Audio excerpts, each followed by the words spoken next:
कक्षा 9th विषय विज्ञान पाठ 5 में आज हम जंतु कोशिका की संरचना का अध्ययन करेंगे।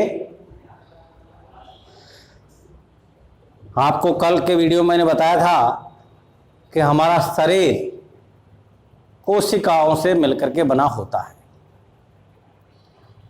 हमारे शरीर की मौलिक इकाई कोशिका है। उसी कड़ी में आज के वीडियो में हम उस कोशिका की संरचना का अध्ययन करेंगे जिससे शरीर का निर्माण होता है। जंतु कोशिका की संरचना कैसी होती है? तो जंतु कोशिका की संरचना में इस प्रकार एक झिल्ली होती है जिसे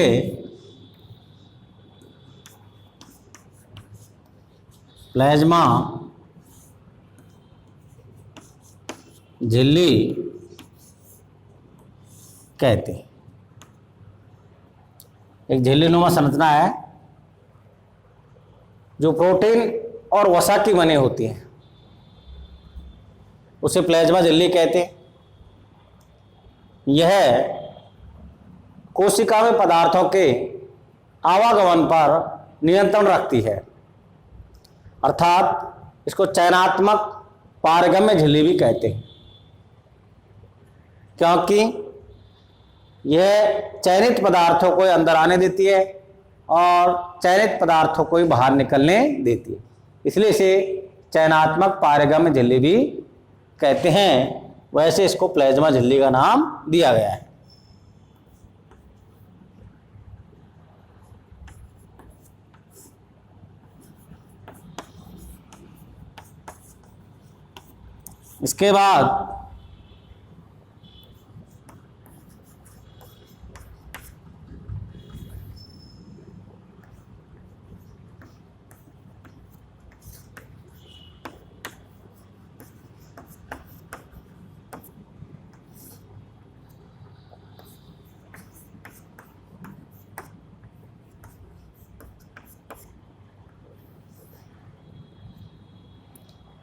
इसके बाद रॉबर्ट ब्राउन ने कोशिका के अंदर केंद्रक की खोज करी।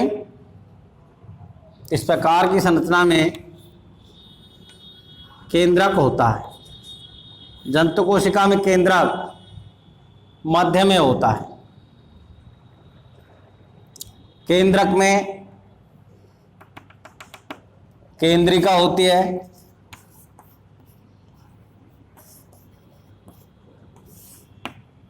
इसमें केंद्रक झिल्ली होती है।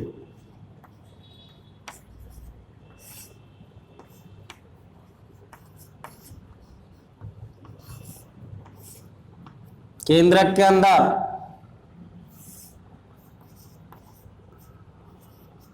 केंद्रक द्रव भरा होता है और इसी में डीएनए और आरएनए यानी कि गुणसूत्र होते हैं। इसके बाद इसमें और भी कोशिकांग होते हैं, जैसे इस आकृति में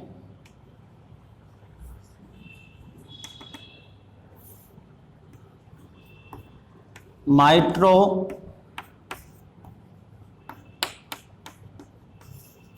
होते हैं, जिसमें भोजन का ऑक्सीकरण होता है और भोजन का ऑक्सीकरण होकर के ऊर्जा एटीपी के रूप में संग्रहित होती है, इसलिए इसे कोशिका का पावर हाउस भी कहते हैं।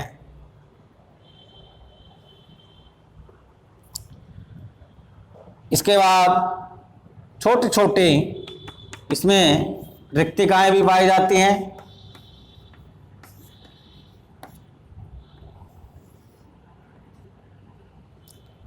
इसके बाद इसमें जो झिल्ली होती है ये बार बार झिल्ली होगी,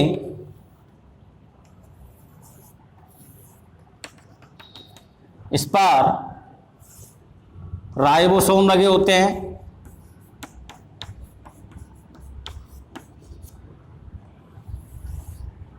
ये राइबोसोम हैं जो प्रोटीन को संश्लेषण करने का कार्य करते हैं।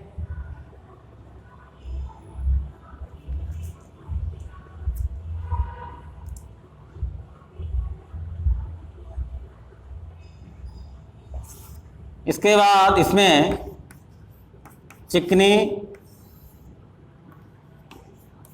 अंतः प्रदव्य जालिका होती है।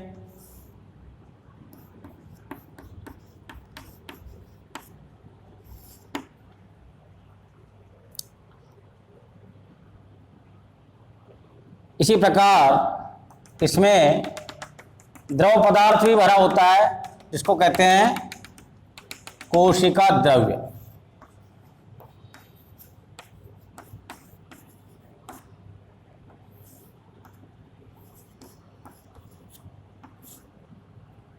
जिसके अंदर सारे कोशिकांग रहते हैं।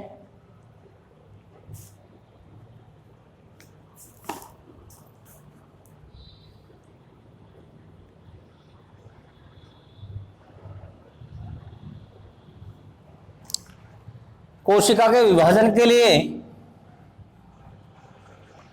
इसमें इस प्रकार की संरचना के तारक केंद्र भी होते हैं, जो कोशिका के विभाजन में सहयोग प्रदान करते हैं। इसी प्रकार मृत कोशिकाओं के पाचन के लिए इसमें लाइसोसोम भी पाए जाते हैं, जो मृत कोशिकाओं का पाचन करने का कार्य करते हैं। तो इस प्रकार ये जंतु कोशिका है। जंतु कोशिका के मुख्य अंग हैं कोशिका झिल्ली, इसको प्लाज्मा झिल्ली कहते हैं। इसके बाद केंद्रक, जिसकी रॉबर्ट ब्राउन ने खोज की थी, इसका मेन भाग है कोशिका का, जो इसके कोशिका को सबको नियंत्रित करता है। इलेक्ट्रॉन सूक्ष्मदर्शी की खोज होने के बाद इन सारी संरचनाओं को देखा गया, तो पाया गया कि इसमें प्लाज्मा झिल्ली होती है, केंद्रक भी होता है, और कोशिका के अंदर एक प्रकार का तरल प्रकार का द्रव्य भरा रहता है, इसको कोशिका द्रव्य कहते हैं। कोशिका के अंदर जो केंद्रक होता है उसमें भी द्रव भरा होता है, उसको केंद्रक द्रव्य कहते हैं। उसके अंदर हमारे गुणसूत्र होते हैं, जो हमारे आनुवंशिक गुणों को एक पीढ़ी से दूसरी पीढ़ी में ले जाते हैं, जो डीएनए के बने होते हैं। डीएनए के ऊपर जीन लगी होती हैं, जो आनुवंशिक गुणों को एक पीढ़ी से दूसरी पीढ़ी में ले जाती हैं। इस प्रकार केंद्र की संरचना होती है। इसी प्रकार इसमें जो झिल्ली होती है, जिसको चिकना अंतःप्रदेश जालिका कहते हैं, उस पर राइबोसोम भी लगे होते हैं, जो कोशिका में प्रोटीन का संश्लेषण करने का कार्य करते हैं। साथ में इसमें छोटी छोटी रिक्तिकाएं पाई जाती हैं। इसके बाद इसमें माइटोकॉन्ड्रिया पाए जाते हैं, जो माइटोकॉन्ड्रिया हमारे जो भोजन जो हम लेते हैं उसका ऑक्सीकरण करने का कार्य करते हैं, उसका दहन करने का कार्य करते हैं, और दहन करके और ऊर्जा को एटीपी के रूप में पैकेट्स बनाते हैं। एटीपी को कहते हैं एडेनोसिन ट्राइफॉस्फेट। तो ये ऊर्जा के बंडल हैं जो इस माइटोकॉन्ड्रिया के अंदर संचित हो जाते हैं। इसलिए हम इसे कोशिका का पावर हाउस भी कहते हैं। जैसे बिजली पावर हाउस से आती है और सब जगह पर वितरित होती है, उसी प्रकार ऊर्जा हमें माइटोकॉन्ड्रिया से मिलती है और शरीर में सभी जगह पर वो काम आती है। जब ऊर्जा काम आती है तो एटीपी है जो एडीपी में परिवर्तित हो जाता है, और एडीपी को कहते हैं बच्चों एडेनोसिन डाइफॉस्फेट। जब हम भोजन करते हो वापस से और ऊर्जा बनती है तो एडीपी से वापस एटीपी बन जाता है, एडेनोसिन ट्राइफॉस्फेट। इसमें फास्फेट के जो अणु हैं वो लहरदार बंध के आबंध के द्वारा जुड़े रहते हैं, इसमें अपार ऊर्जा होती है जिससे हम चलने फिरने उठने बैठने आदि का कार्य करते हैं। इसी प्रकार इसमें लाइसोसोम होते हैं और लाइसोसोम का कार्य क्या है कि बहुत सी कोशिकाएं नष्ट भी होती रहती है और नई नई कोशिकाएं बनती रहती, तो वो कोशिकाओं को नष्ट होकर के पचित होने का कार्य करते हैं लाइसोसोम। इसमें जो एंजाइम होते हैं जो कोशिकाओं को पचा करके और उसको ठीक करने का कार्य करते हैं। तो इस प्रकार की हमारी जंतु कोशिका की संरचना होती है जिससे मिलकर के और हमारे शरीर का निर्माण होता है। तो इस प्रकार ईआर का एक कार्य है कोशिका के विभिन्न क्षेत्रों के मध्य अथवा कोशिका द्रव्य के विभिन्न क्षेत्रों तथा केंद्र के मध्य पदार्थों के परिवहन के लिए नलिका के रूप में कार्य करना। रासायनिक क्रियाओं के लिए द्रव्य ढांचे का कार्य भी करती है।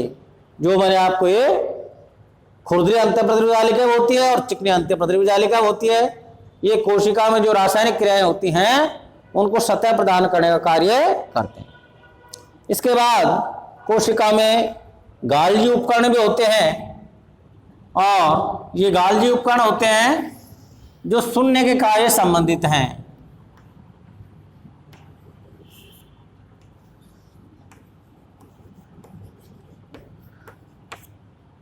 ये गाल्जी उपकरण का कार्य हमारे सुनने की क्रियाओं से संबंधित है। तो सारी कोशिका झिल्ली के अंदर सब चीजें पाई जाती हैं। माइटोकॉन्ड्रिया, प्लास्टिड्स भी होते हैं जो पादप कोशिकाओं में पाए जाते हैं। रसधानियां भी होती हैं। तो अनेक कोशिकांग हमारी कोशिका के अंदर पाए जाते हैं। तो हमारे कोशिका के अंगक। तो इस प्रकार की संरचना हमारी होती है जंतु कोशिका की। तो बच्चों आपको समझ में आ गया होगा कि जो हमने कोशिका के बारे में अध्ययन किया है, जंतुओं में अलग कोशिकाएं होती हैं, पादपों में अलग कोशिकाएं होती हैं। आगे चल करके हम पादप कोशिका पढ़ेंगे और जंतु कोशिका और पादप कोशिका में विभेद भी पढ़ेंगे, इन दोनों में क्या अंतर होता है। तो आज हम जंतु कोशिका की संरचना के बारे में अध्ययन कर रहे हैं। जंतु कोशिका में इस प्रकार की संरचना में एक झिल्ली होती है, इसका कोई निश्चित आकार नहीं होता है। ये झिल्ली प्लाज्मा झिल्ली कहते हैं। ये प्रोटीन और वसा की बनी होती है। इसके अंदर केंद्रक होता है, केंद्रक के अंदर केंद्रिका होती है, केंद्रक के अंदर केंद्रक का द्रव होता है और गुणसूत्र होते हैं जिसमें डीएनए और आरएनए के गुणसूत्र बने होते हैं। उनके ऊपर जीन होती हैं जो आनुवांशिक पदार्थों को एक पीढ़ी से दूसरी पीढ़ी में ले जाने का कार्य करती हैं। इसके पश्चात इसमें कोशिका द्रव्य भरा होता है। कोशिका द्रव्य में विभिन्न प्रकार के अंगक पाए जाते हैं जिनका कार्य भिन्न भिन्न होता है, जैसे चिकना अंतःप्रद्रव्य जालिका और इसी के पास में दानेदार संरचना में होता है खुरदरी अंतःप्रद्रव्य जालिका। तो ये सतह प्रदान करने का कार्य करते हैं क्योंकि रासायनिक क्रियाएं होती रहती है इसमें, और रासायनिक क्रियाओं को सतह प्रदान करने का कार्य ये अंतःप्रद्रव्य जालिका करती है। इसके बाद इसमें छोटी छोटी रिक्तिकाएं होती हैं। कभी आवश्यकता पड़ती है शरीर में तो ये रिक्तिकाएं टूट करके और खून में मिल जाती हैं और खून की आपूर्ति को बराबर बनाए रखती हैं। तो इस प्रकार रिक्तिकाएं भी इसमें पाई जाती हैं। इसके अलावा इसमें माइटोकॉन्ड्रिया होता है, डबल लेयर झिल्ली का। ये माइटोकॉन्ड्रिया अंगक है। इसमें भोजन का ऑक्सीकरण होता है, भोजन का दहन होता है। जैसे लकड़ी को जलाने पर ऊर्जा मिलती है, वैसे हमारा भोजन जब अंदर जाकर के इसका ऑक्सीकरण होता है, ऑक्सीजन के उपस्थिति जलता है तो ऑक्सीकरण होने से हमको ऊर्जा मिलती है और वो ऊर्जा एटीपी के रूप में माइटोकॉन्ड्रिया में संग्रहित रहती है, इसलिए माइटोकॉन्ड्रिया को कोशिका का पावर हाउस कहते हैं। जब इसमें से ऊर्जा एटीपी के रूप में खर्च होती है तो वो एटीपी से एडीपी में बदल जाता है। एडीपी को कहते हैं एडिनोसिन डाइफॉस्फेट और एटीपी को कहते हैं एडिनोसिन ट्राइफॉस्फेट। अर्थात फास्फेट में ऊर्जा होती है जो दो लहरदार आबंधों के द्वारा जुड़ी रहती हैं। तो जैसे ही फास्फेट उसमें से अणु टूटता है तो हमको ऊर्जा मिलती है और उसको हम काम में लेते हैं। इसके बाद लाइसोसोम है। लाइसोसोम है, इसमें पाचक एंजाइम होते हैं जो मृत कोशिकाओं को पचित करके समाप्त करने का कार्य करते हैं। इसी प्रकार इसमें गाल्जी उपकरण होते हैं और गाल्जी उपकरण है जिसका कार्य श्रवण से संबंधित है। तो इस प्रकार के अनेक अंगों की खोज अलग अलग वैज्ञानिकों ने की और जंतु कोशिका के विभिन्न संरचनाओं को हमको बताया और ये तभी संभव हुआ जब इलेक्ट्रॉन सूक्ष्मदर्शी की खोज हुई। तो यह है बच्चों जंतु कोशिका की संरचना। अब अगले अध्याय में हम पादप कोशिका की संरचना और जंतु कोशिका और पादप कोशिका में अंतर का अध्ययन करेंगे। धन्यवाद।